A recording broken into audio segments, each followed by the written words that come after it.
방패가 있다라고 표현을 해요. 이걸 우리가 모순이라는 개념으로 정리하는데 한마디로 이렇게 개념으로 정리를 할 수 있어요. 반대 상황의 공존이라고 이야기할 수 있습니다.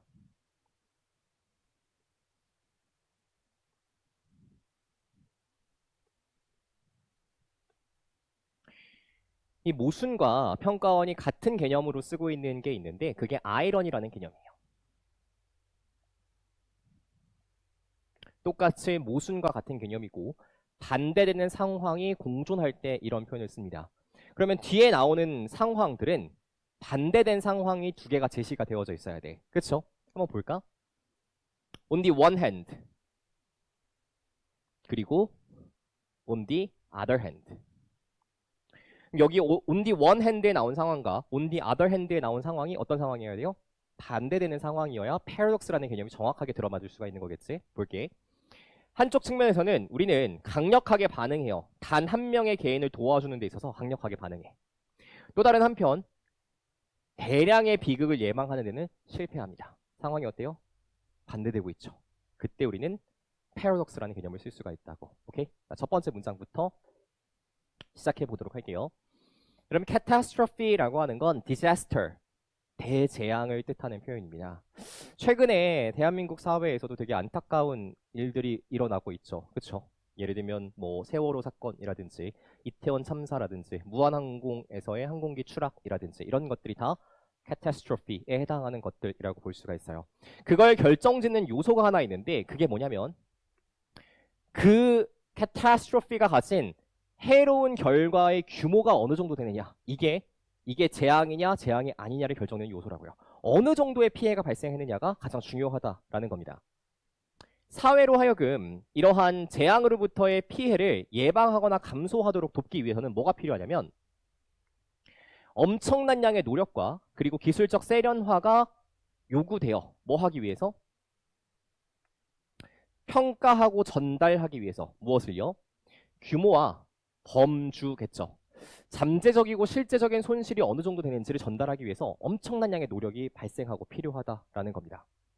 이러한 노력은 that 이하를 가정하게 되는데 사람들은 그 결과적인 숫자들을 이해할 수 있고 act on 그 숫자들에 따라서 행동한다라고 하는 걸 가정해서 이 수많은 숫자들을 평가하고 측정하고 전달하려는 노력을 한다고요. 자, 지금부터가 중요하겠죠. 색깔 바꿀게. however,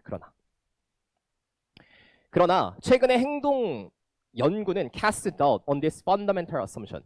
이러한 근본적인 가정에다가 의문을 던지기 시작했다라고 하는 겁니다. 사람들은 큰 숫자를 이해할 수 있겠다, 없겠다? 없겠다. 행동한다, 안 한다? 안 한다라는 표현을 하고 싶었던 거겠지. 가볼게. 사람들은 do not understand large numbers.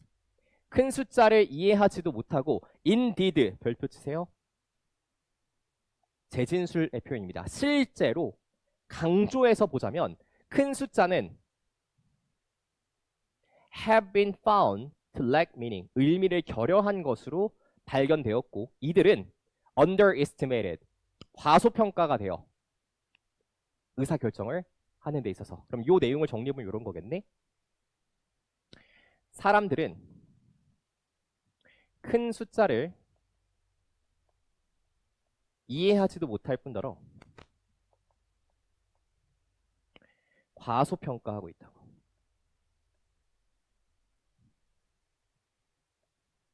요게 필자가 강조하고 싶었던 핵심 내용이겠네. 그래서 이것이 하나의 모순을 만들어내는데 합리적인 의사결정 모델이 표현하기에 실패하는 모순을 만들어냅니다. 우리는 단 한 명의 개인을 반응하는데 단 한 명의 도움이 필요한 개인에게는 강력하게 반응을 해요. 반면에 우리는 밑줄 칠게 fail to prevent mass tragedy. 대량의 비극을 막는 데는 실패하게 됩니다. 반응을 한다 못한다? 못한다는 내용을 다시 한번 반복해주고 있는 거죠. 자, 우리가 찾아야 되는 건 이거예요. 사람들은 큰 숫자에 반응하지 않는다. 1번 한번 봐볼게. 단어 체크하세요. insensitivity, in에다가 밑줄. 아시죠? sensitive 한 거야, 안 한 거요? 안 한 거. 우리가 둔감하다라고 표현합니다. 둔감하다. 사람들은 대량의 비극에 둔감합니다. 정확하게 정답 몇 번? 1번. 우리는 큰 숫자들에서 상실되어져 있어요. 맞지? 자, 2번. 숫자들이 가진 힘이야. 자연 재앙을 classifying, 범주화하는 방식으로서 숫자가 가진 힘이 없다라고 얘기했고 범주화는 전혀 언급된 적이 없어요. 3번. 어떻게 reach out, 도달할 것인가? 소열려. 누구에게? 필사적으로 도움이 필요한 사람들에게. 도움이 필요한 사람들에게 도와주는 방법 설명한 글 아니고. 4번. preventing, 예방하는 건데 잠재적 손실을 예방하는 것, 기술을 통해서 쌉소리죠. 자, 5번. be careful,